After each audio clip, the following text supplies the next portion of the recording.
Hello mga kababayan, kumusta kayo dyan? Sana okay lang kayo. Sa video na to, pag-uusapan natin, anong month nga ba magandang maghanap ng trabaho dito sa Canada? Medyo kasi, may mga season, di ba? Dito kasi sa Canada, meron kaming 4 na season, winter, spring, summer, or fall. So pag-uusapan natin kung saang season nga ba yung mas maraming trabaho at mas madaling makakuha ng trabaho. Tara, pag-usapan natin.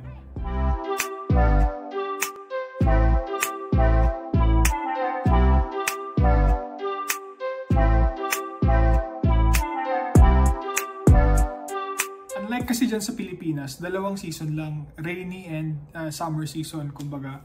Dito kasi sa Canada, sabi ko nga 4, winter, spring, summer, or fall.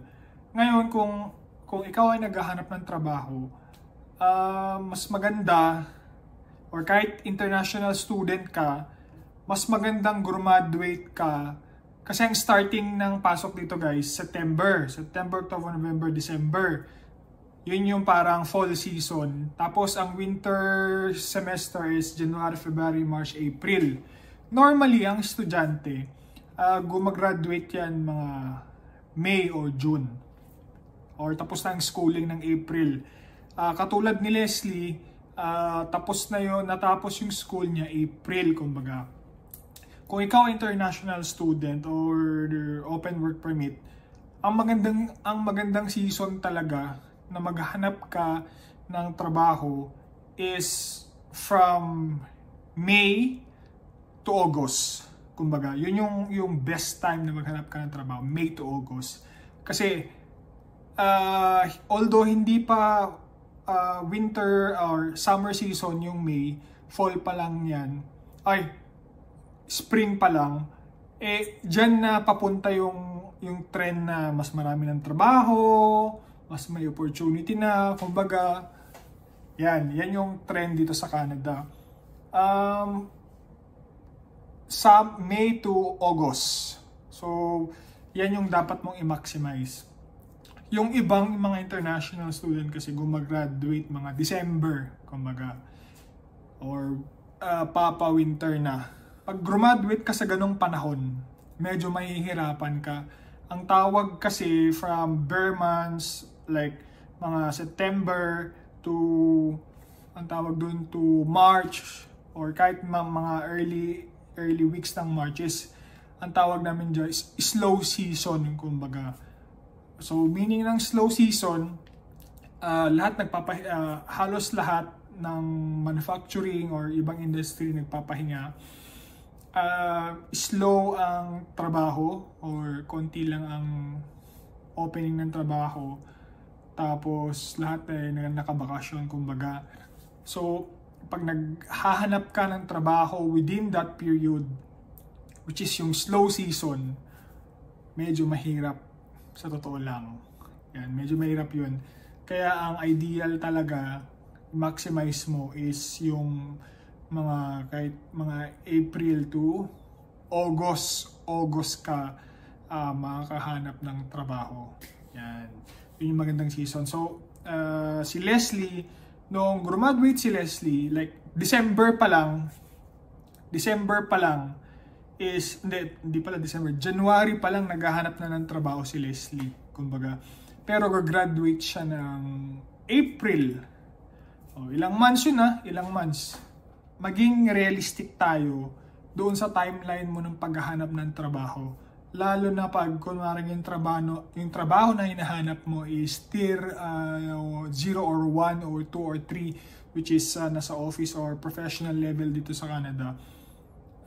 Sabi ko nga si Leslie nag-a-apply na from January to March, kumbaga tuloy-tuloy yan, 3 to 4 months, 3 months ganyan.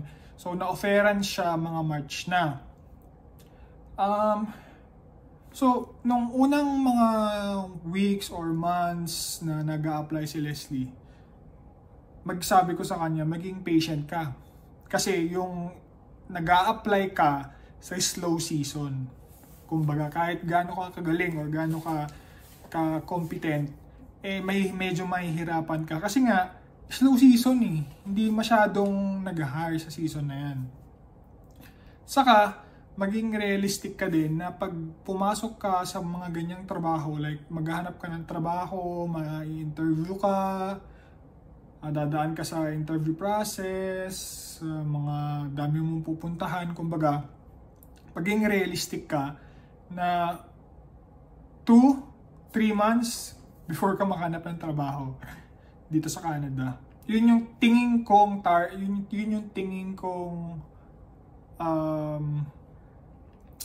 ang tawag yung timeline, 2 to 3 months kumbaga. So sa case ni Leslie, nag-start siya maghanap ng January, marami siyang in-apply na trabaho, medyo ilan din yung tumawag sa kanya. So thank God, nag-offer yung work niya ngayon, umabot ng 3 months. So nag-start siya January, nakahanap siya ng April kumbaga. So, yun yung process ni Leslie. Sa case ko, January, kasi halos sabay kami. So, parang January, ganun din ako, nag-a-apply din ako January. Tapos, halos sabay kaming na-offeran ng work. Kumbaga, 3 months din. 3 months. Tumagal din yung paghanap ko ng trabaho. Pero ang pagkakaiba namin ni Leslie, kumbaga nag-apply ka ng 100 na application, di ba? Kay Leslie tumawag siguro mga 30% ganyan, or kumontak sa kanya like 30 out of 100 ganyan. Ako siguro ang kumontak sa akin nun 100 plus din application ko, siguro 2 lang. So yung una is yung math na parang common siya, parang common yung parang common yung business na yun. So ang trabaho ko nun is parang coordinator admin, parang ganun. So pupunta ako sa mga branches nung yung parang common na yun. So kasi parang common, franchise pala yan. Pwede mong i-franchise. So, iba't ibang location dito sa GTA, pupuntahan ko sila, tapos mag-audit ako, i-check ko kung sinusunod ba nila to, ganyan. So, yun yung trabaho ko. So, may layo sa Scarborough, tapos may parang travel pa. May travel with the manager, i-check namin yung school, kung fina-follow ba nila to, ganyan. So, yun yung pagkaka-explain niya sa akin. Tapos, may requirement pa, magte-take ka ng math exam. Sabi ko, ha? Hindi naman ako magtuturo ng math exam. So, sinabi niya ko anong math exam yun. Tinignan ko sa internet, sabi ko, ano ba naman to? Ibang level yung math. Ibang level yung math. Pero kukontakin daw ako kung pasok ako sa next round ng interview. Pag pumasok ako, saka ako magte-take ng exam, tapos i-interview na ako, final interview pag pumasa doon sa exam na yon, sa math exam na yon. Pero ang nangyari, yung second na tumawag sa akin, which is yung company ko ngayon, is like ilang weeks, parang in-interview ako ng director. Tinawagan ako ng HR, okay. Tinawagan ako ng director, okay. Tapos tinawagan ako ng country manager, okay. Tapos after 1 week, in-offeran na ako. So parang March ng second week, doon na ako in-offeran. Tapos nag-start ako first week ng April, kumbaga. So nag-break ako nag-resign ako second week pa lang kasi alam ko may 2 weeks notice, kumbaga ganon. Nung nag-send na ako ng email, like wala pang 5 minutes, nag-reply na yung boss ko dati. Hindi na daw kailangan ng 2 weeks.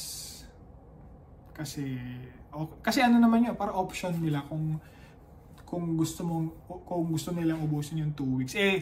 Medyo yung hawak ko kasing trabaho is confidential. Kung magandami kong access sa company na yun. Wala.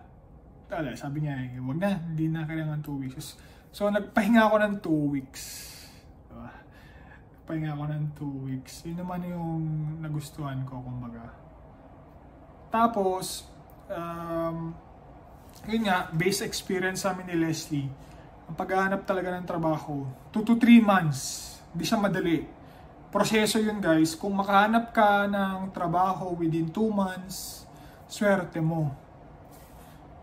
Diba? Ewan ko, maingay yung background, yung filter.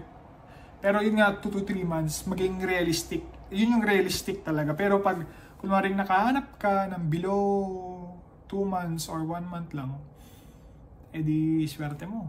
Given na situation ngayon sa Canada, mataas ang unemployment rate. Medyo mahirap din maghanap ng trabaho. Kumbaga, swerte mo pag kunwaring nakahanap ka ng ganong kabilis na ganong kabilis yung pag-offer sa'yo.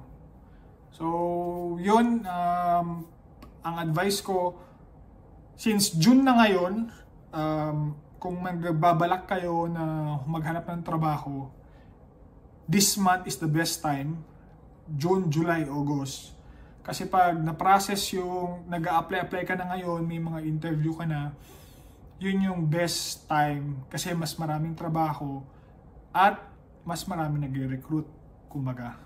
So, yun lang, shinare ko lang yung experience namin sa kung anong season mas madaling maghanap ng trabaho sa amin, based sa amin, at kung saan mas magandang maghanap ng trabaho dito sa Canada.